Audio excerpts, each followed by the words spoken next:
اور وہ کافی عرصے سے وہاں پہ جن جن علاقوں میں حکومت کر رہے تھے تو وہاں پہ ان کے قدم جو ہیں وہ جم چکے تھے. جب ان کو پتہ چلا کہ مرکز میں حکومت تبدیل ہو گئی ہے تو انہوں نے اس تبدیلی کو قبول کرنے سے انکار کر دیا اور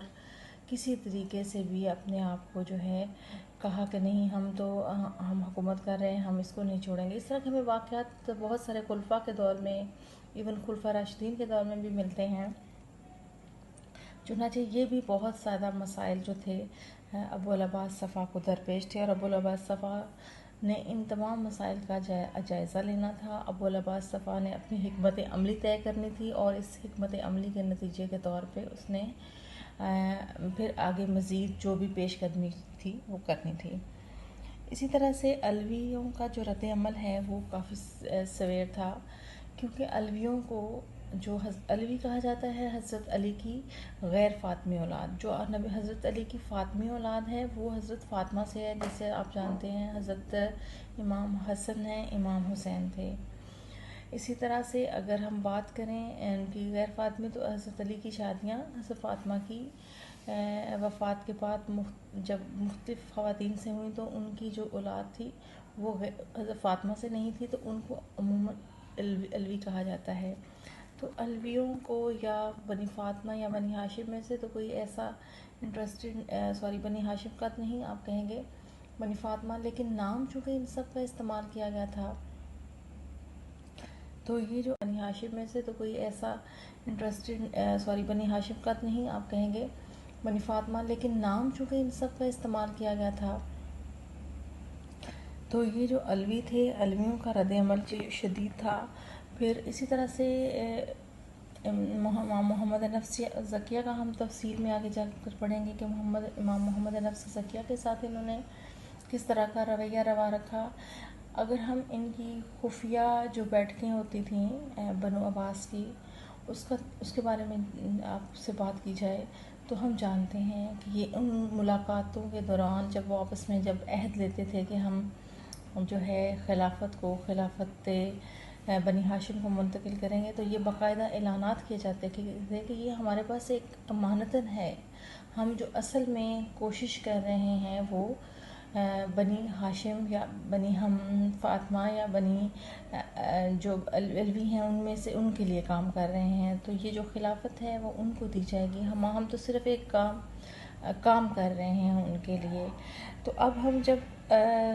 آن گراؤنڈ سچویشن دیکھتے ہیں اور جب ہم یہ دیکھتے ہیں کہ جب خلافت ان کو مل جاتی ہے تو پھر ان کا رد عمل کیا ہوتا ہے, تو وہ ٹوٹلی ڈیفرنٹ تھا جو یہ خفیہ ملاقاتوں میں یا جو ان کی آپس میں سیٹنگز ہوتی تھیں اس میں یہ کہا کرتے تھے. اسی طریقے سے عباسیوں کے لیے ایک اور جو پرابلم تھی وہ یہ تھی کہ حکومت کی صفوں میں بہت سارے ایسے لوگ تھے جو محبان اہل بیت تھے. محبان اہل بیت, محب سے مراد محبت کرنے والا ہے. اہل بیت سے جو حضرت نبی پاک صلی اللہ علیہ وسلم کی جس طرح سے آپ جانتے ہیں کہ نسل جو حضرت امام حسن اور امام حسین سے چلی, تو جو ان کے خاندان کے لوگ تھے ان سے محبت کرتے تھے. محبت کرنے والے اہل بیت, نبی پاک صلی اللہ علیہ وسلم کے نواسوں آگے ان کے خاندان سے جو ہیں محبت کرنے والے. تو کچھ بہت سارے لوگ جیسے ابو مسلم خراسانی کے بارے میں بھی کہا جاتا ہے کہ وہ بہت زیادہ اہل بیت سے محبت کرتا تھا. جیسے ابتدائی طور پہ اس کی پیدائش ہوئی تو جس گھر میں وہ پلا بڑھا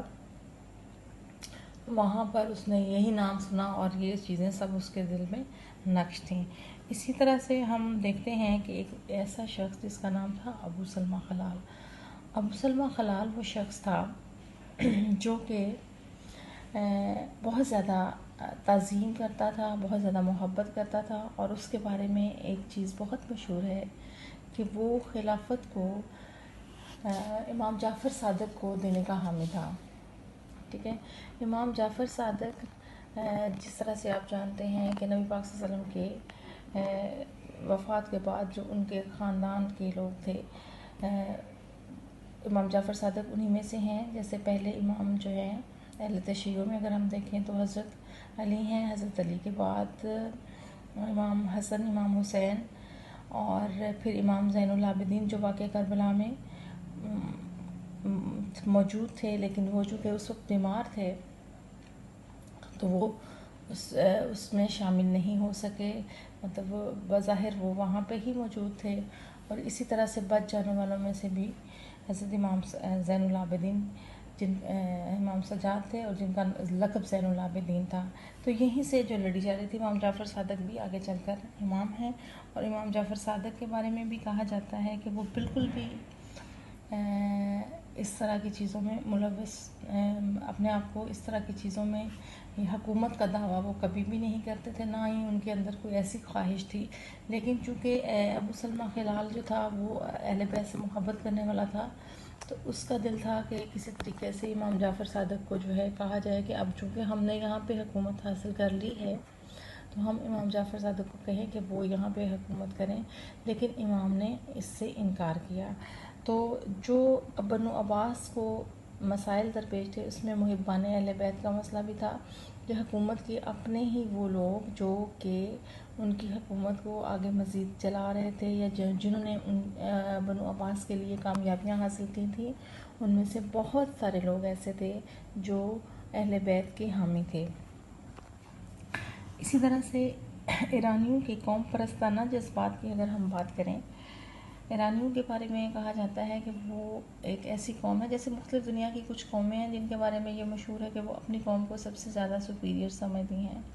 اسی طرح سے اور ایرانیوں کے بارے میں بھی یہ تاثر پایا جاتا ہے۔ اسی طرح سے ایک تاثر یہ جو ہے، جیسے آج کل آپ جرمنی کے بارے میں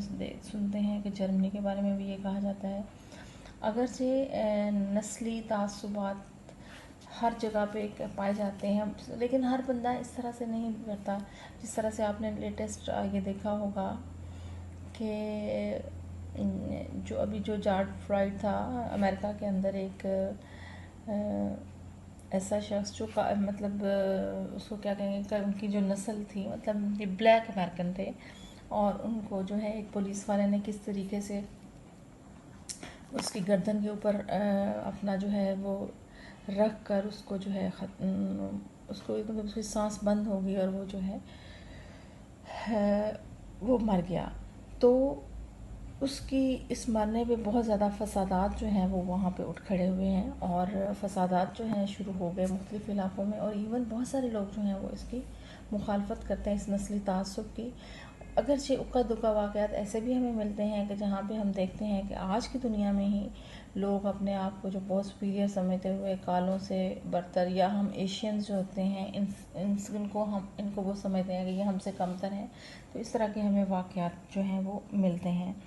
لیکن ایرانیوں کی قوم پرستی کے جذبات کی طرف میں آؤں گی۔ جو میں بتانے کا مقصد یہ تھا کہ جس طرح ایرانی اپنے آپ کو بہت سپیریئر سمجھتے تھے، اور ان کے اندر یہ جذبات پائے جاتے ہیں،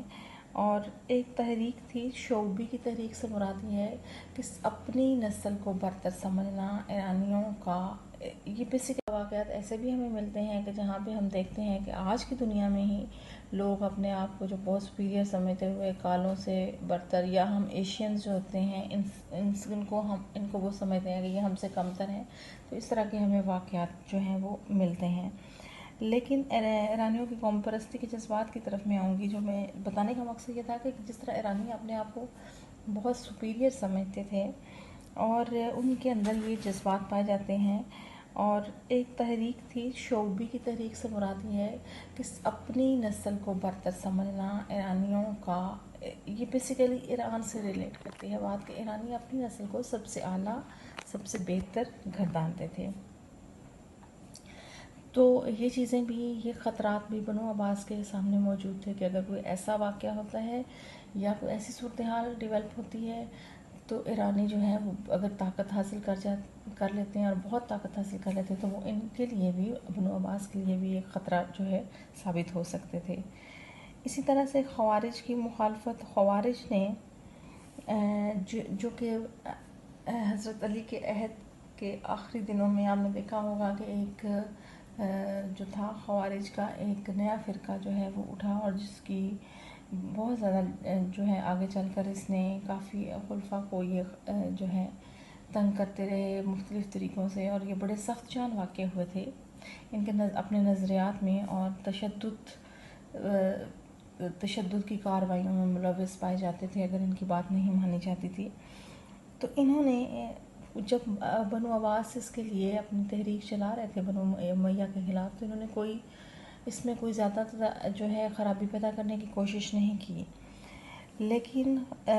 خوارج جو ہیں ان کی عصبیت، شجاعت اور جذبہ جان فروشی جو تھا وہ صاف ظاہر تھا. تو وہ کہتے ہیں کہ یہ بھی ہو سکتا تھا، یہ بھی ایک خطرہ موجود تھا بنو عباس کے سامنے کہ کسی بھی وقت ایسا ہو سکتا ہے کہ ہمارے سامنے جو ہیں یہ لوگ بھی اٹھ کھڑے ہوں اور ہمارے لیے جو ہے مسائل پیدا کریں. چنانچہ بنو عباس کو ایک خطرہ یہ بھی موجود تھا اور بنو عباس اس خطرے کے لیے بھی اپنے آپ کو تیار کر رہے تھے. پھر جب ایک تبدیلی ہوتی ہے، ایک حکومت کی تبدیلی سے نہیں، اب جو تھی انتظامی ڈھانچہ کی ٹوٹ پھوٹ کے بارے میں کہیں تو اب تبدیلی جو تھی وہ ایک خاندان سے دوسرے خاندان کی طرف خلافت منتقل ہوئی. اور اس وقت جو ہے جب لڑائی ہوتی ہے، جب معاملات ایسے ہوتے ہیں تو آبویسلی طریقہ ایسا ہوتا ہے کہ لڑائی جھگڑوں میں جیسے آپ کہیں کہ خدا نخواستہ کوئی جنگ ہوئی، آپ نے وہ جنگ زدہ علاقے دیکھے ہوں گے، ٹی وی پہ دیکھے ہوں گے کہ وہاں پہ کس حد تک تباہی ہوتی ہے. اگرچہ اب ویپنز جو ہیں وہ زیادہ جو ہیں اس طریقے کے ہیں کہ جو تباہی اور نقصان کا باعث بنتے ہیں، لیکن اس وقت بھی جب جنگیں ہوتی تھی تو بہت زیادہ لوٹ توڑ پھوڑ، گھروں کو جلانا اور آگ لگا دینا کھڑی ہوئی فصلوں کو، تو ایک طرح سے بہت زیادہ نقصان ہوتا تھا عام لوگوں کا، اور بہت سارے لوگ جو بے گناہ تھے وہ بھی اسی میں مارے جاتے تھے. تو ظاہری بات ہے کہ جب جنگ ہوئی تو جنگ کے نتیجے کے طور پہ بہت سارے ایسے واقعات رونما ہوئے جس کے نتیجے کے طور پہ جو عام لوگ تھے ان کو مسائل کا سامنا کرنا پڑا. وہاں پہ ٹوٹ پھوٹ تھی، وہاں پہ ایسے حالات تھے مطلب کہ لوگوں کا سروائیول مشکل ہو جاتا ہے جب فصلیں ان کی جلا دی جاتی ہیں جن کے اوپر ان کا انحصار ہوتا ہے، اور بالکل زراعت یا اس طرح کی چیزیں جو تھیں انہی کے اوپر اکثر اس وقت جو ہے، بے شک اگر ان کی چھوٹی موٹی جو ہے تجارت یا اس طرح کے تھے تو ان کی جو جمع پونجی تھی وہ بھی لوٹ لی جاتی تھی. تو یہ ایک بہت بڑی تبدیلی تھی، ایک حکومت کا تبدیل ہونا، ایک خاندان سے جن کے پاس 90 سال تک حکومت رہی، اس خاندان سے حکومت دوسرے خاندان کو منتقل ہونا. تو یہ تمام مسائل بھی جو ہے وہ بنو عباس کو درپیش تھے اور ان کا حل بھی انہوں نے ڈھونڈنا تھا. اسی طرح سے بد امنی اور لا قانونیت ہوتی ہے جب ایسے واقعات ہوتے ہیں. اگر ہم آج کی تاریخ میں دیکھیں، اگر آپ نے دیکھا ہوگا کہ کچھ عرصہ پہلے لندن کے اندر کچھ فسادات رونما ہوئے اور وہاں پہ توڑ پھوڑ شروع ہو گئی. بعد میں جب ان کی فوٹیجز حاصل کی گئی تو لوگوں نے جو توڑ پھوڑ کی تو ان میں سے بہت سارے ایسے لوگ تھے جو ایسے گھرانوں سے تعلق رکھتے تھے کہ ان کو اس چیز کی کمی نہیں تھی، لیکن اس کے باوجود وہ اس میں ملوث پائے گئے. تو انسان جو ہے وہ کافی کمزور واقع ہوا ہے، اور اس طرح کے واقعات میں ہم اکثر دیکھتے ہیں کہ جب توڑ پھوڑ ہوتی ہے، بد امنی ہوتی ہے، تو اس بہتی گنگا میں جس کا دل چاہتا ہے وہ ہاتھ دھونے کی کوشش کرتا ہے. تو بد امنی اور لاقانونیت کے ان دنوں کے اندر بھی ایسا ہی تھا کہ جو طاقتور ہوتا تھا وہ کمزور پہ قبضہ، اس کی جو ہیں اس کے پاس جو اس کی بیلانگنگس ہوتی تھی ان پہ قبضہ کر لیتا تھا. بغاوتیں اور شورشیں ان دنوں میں عام ہوتی تھیں.